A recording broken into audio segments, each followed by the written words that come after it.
This is a response to PPSimmons' video Super Gonorrhea. Brace yourself.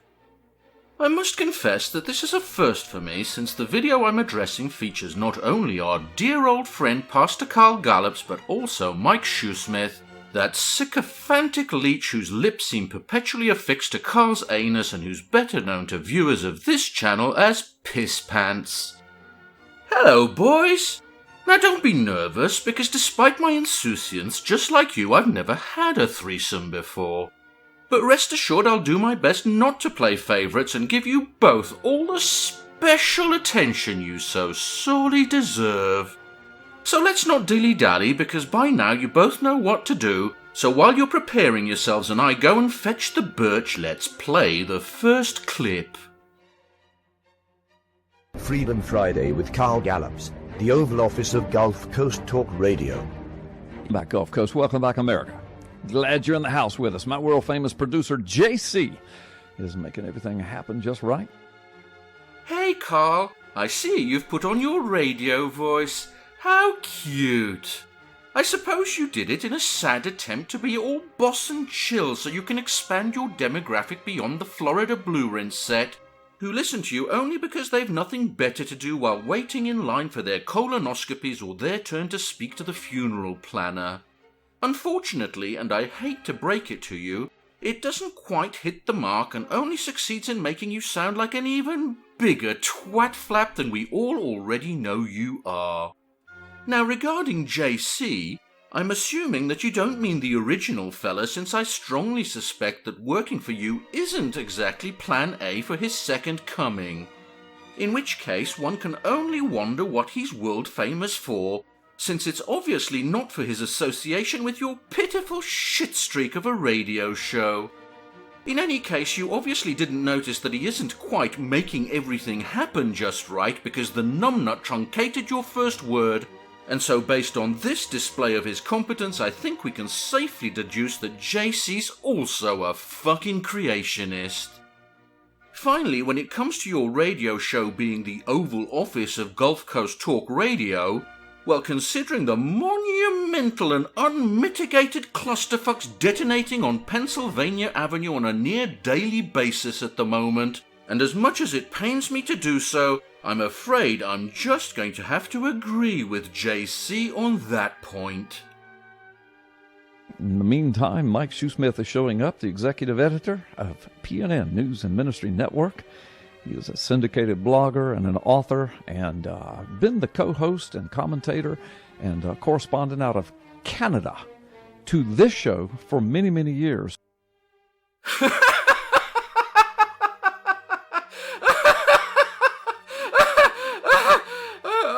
Oh, fuck. I don't know what was funnier here, Carl. Perhaps it was your pretense that PNN is some kind of international ecumenical media giant instead of being run by one bumbling imbecile burbling inanities into a microphone in a Florida trail park and a second equally inept cretin doing the same in the cab of his truck.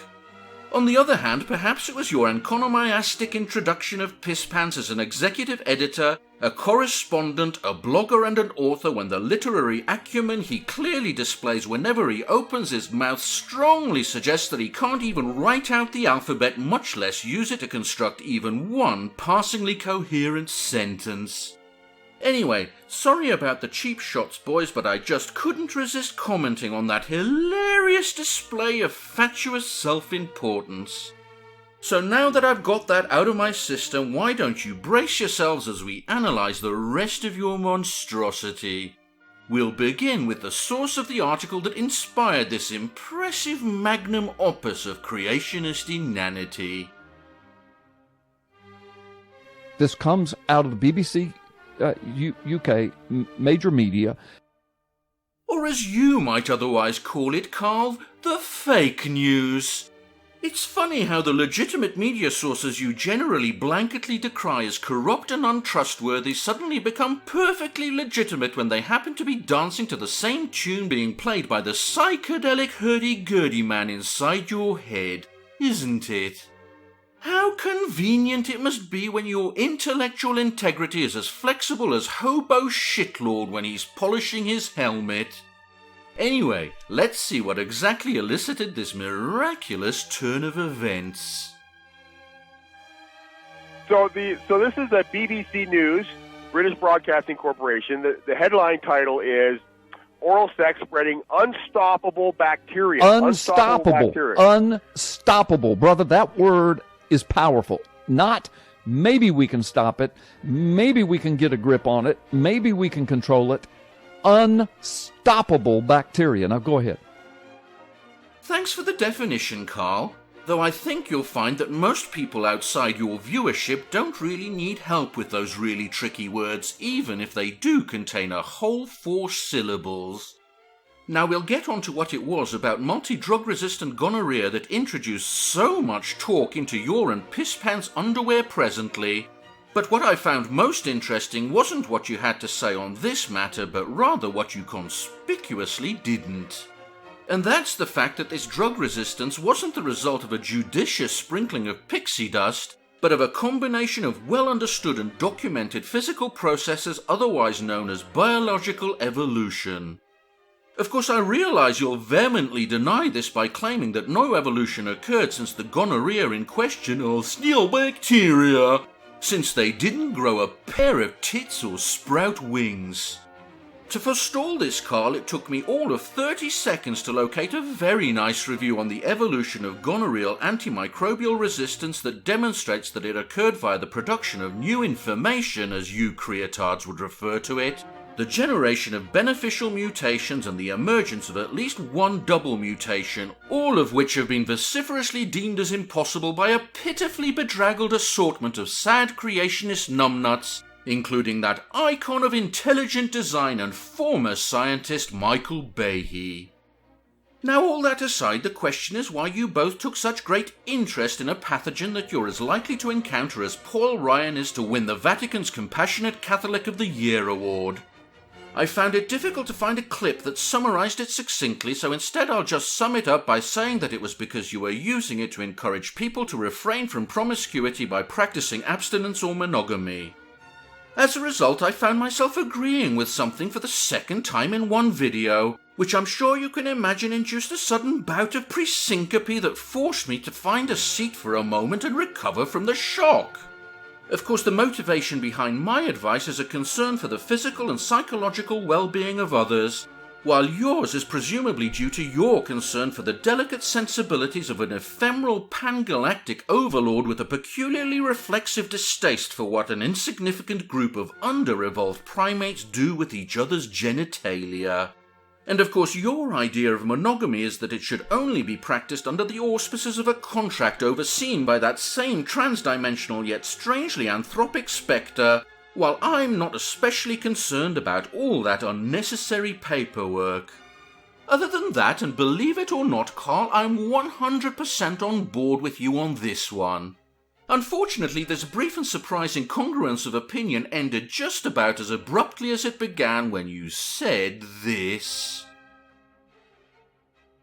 There is a shocking sentence in this article, which is a major tell as far as what you and I have been saying for many years. And I think I know where you're going. I'm going to let you say it, but I'm looking at a sentence here that has already shocked me in this article. In the United States, resistance to antibiotics came from men having sex with men because of pharyngeal infection.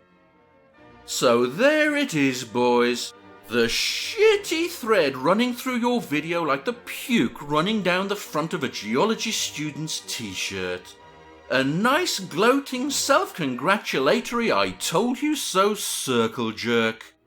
But let's not get too excited here, because it seems that the very review I cited earlier predicted the very same thing 6 years ago.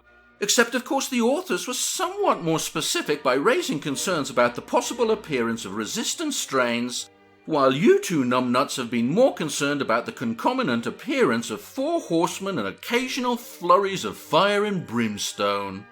And let's not forget that the paper attributed all this to evolution induced by the profligate overuse of antibiotics coupled to sexual promiscuity, while you were putting it all down to the squeamishness of your intangible BFF for the dangly bits he himself created, coupled to his short fuse and willingness to resort to biological warfare as readily as an imam resorts to a fatwa. It's because of these kinds of differences, boys, that if scientists ever tell us that we face extinction because an asteroid is heading towards Earth, I'll immediately start crapping my pants with fear. Conversely, if a religious loon does exactly the same thing but tells us that it's because the voice inside his head told him so, I'll immediately start crapping my pants with uncontrollable laughter. Now, your self-congratulatory mutual masturbation didn't end there, as you continued gloating thusly. They say, what does it hurt, Carl? What does it hurt? People should just be able to love whoever they want to love. It's not hurting anybody else. And people should be able to have sex any way they want and in the privacy of their own bedroom. It doesn't matter. It doesn't hurt me. It doesn't do anything. Leave us alone. You're just closed-minded. You're a bigot. You're right again, Carl. You are a bigot. Because the fact is that decent people agree that others' choice of who they love and how they love them is no one else's business, much less that of a cabal of emotionally immature, mentally castrated, intolerant, religious fucktards. What you buffoons are implying here is that gays have been surreptitiously spreading a plague to we poor, unsuspecting straight people. But what you fail to appreciate, and perhaps it's not that surprising, is that we're talking about grown-ups here. Both religious and secular institutions have warned them of the dangers of promiscuity, so any consensual jiggery-pokery they get up to is with their eyes fully open to the risks. In other words, this only affects people who agree to indulge in risky behavior, and taking that risk is their choice. That's why we allow drinking once people are old enough to make responsible decisions, but don't allow drunk driving. It's why we allow smoking, but not in enclosed public places. It's also why we allow vigorously enthusiastic rumpy-pumpy, but despite what some left-wing loons might think, we don't allow rape. Get the point, dipshits?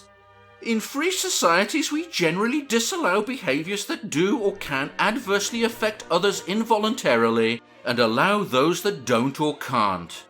It's really quite simple, but I can understand why it might be difficult to grasp for right-wing loons like you who love to talk the talk when it comes to liberty, but are conspicuously less eager to walk the walk when it comes to liberties they personally disapprove of. All this means that you zealots don't disapprove of this activity because of the harm you think it's doing to others, but because of your abhorrent beliefs. And nothing makes this clearer than your opposition to all gay marriages when lesbians are less susceptible to STIs than heterosexuals, and that, sirs, unequivocally makes you bigots. And what fucks me off about it, Carl, is when shitheels like you get so upset when someone dares call you out on the bigotry you proudly wear on your sleeve like an alt-righter with his swastika armband, and yet it never occurs to you that the simplest solution is to re-examine your personal morals and ethics and simply stop being one.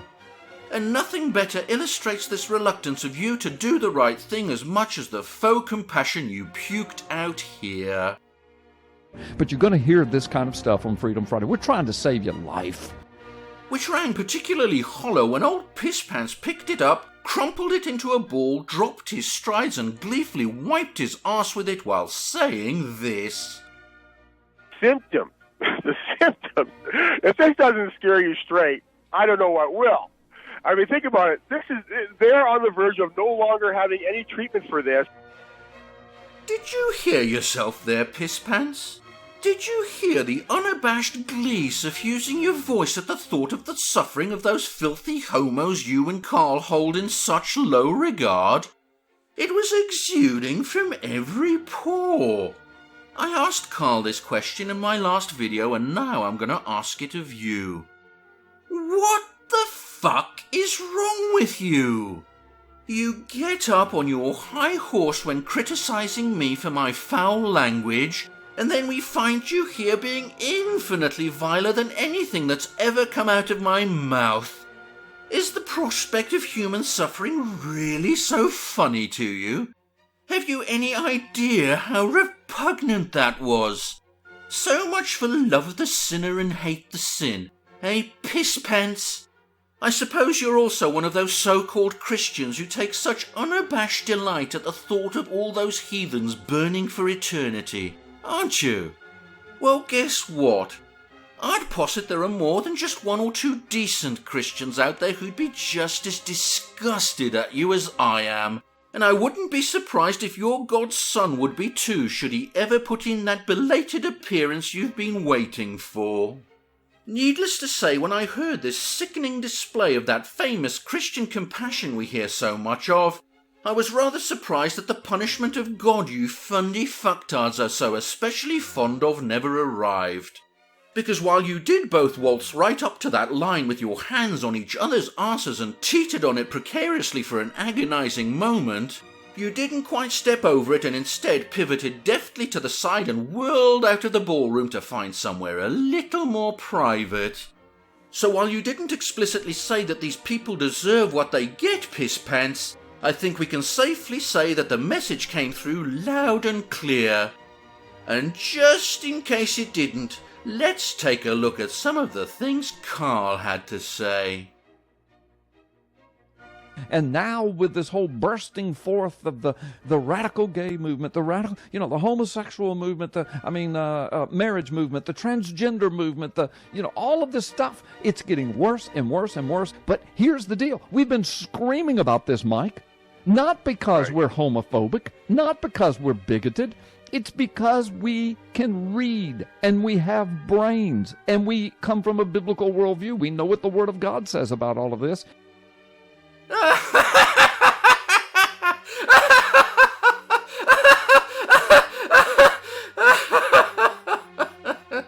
Oh, fuck me, Carl.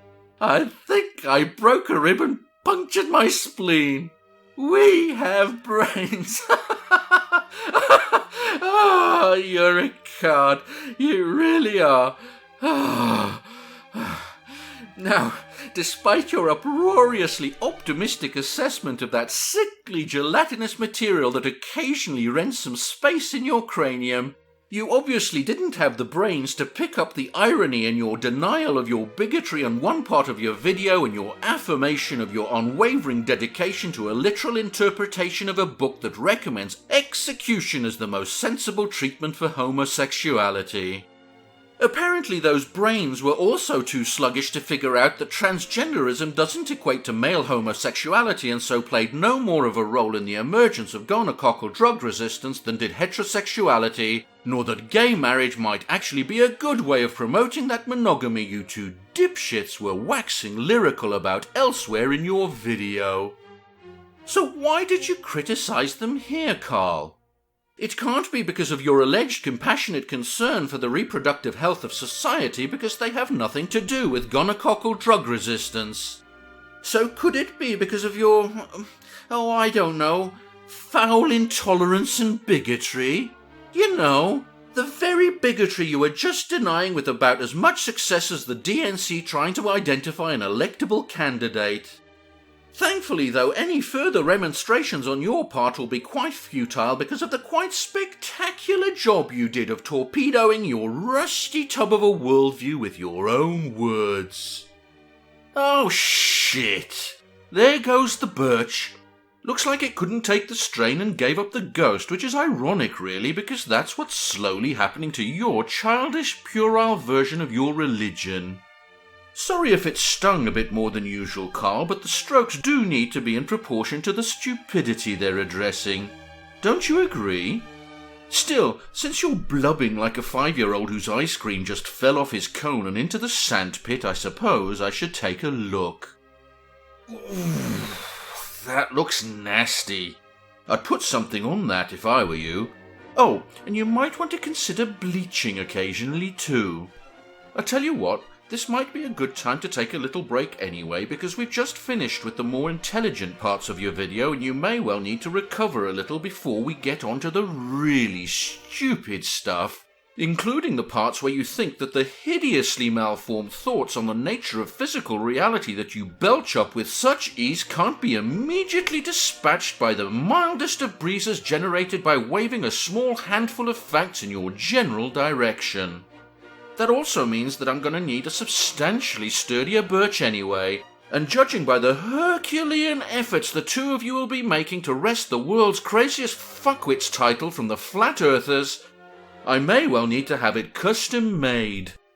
So here's a box of Kleenex for the both of you to wipe up the blood and the piss, and while I'm gone might I suggest you take the opportunity to ponder a little on what we've been discussing.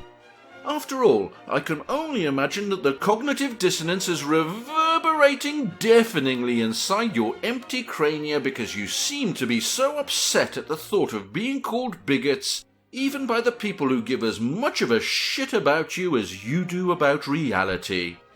So presumably you've managed to understand that being a bigot isn't exactly de rigueur, and yet you insist on being one simply because your all-loving bestie tells you that you need to in order to avoid the odour of singed pubic hair in the afterlife. So before I get back, you might want to ponder on why your God asks you to do something you obviously feel is wrong, and why you keep insisting on doing it. It does appear that there are a number of Christians around who've managed to work this out and get through life by worshipping their God without behaving like insufferable douches and morally bankrupt shitbags to their fellow man.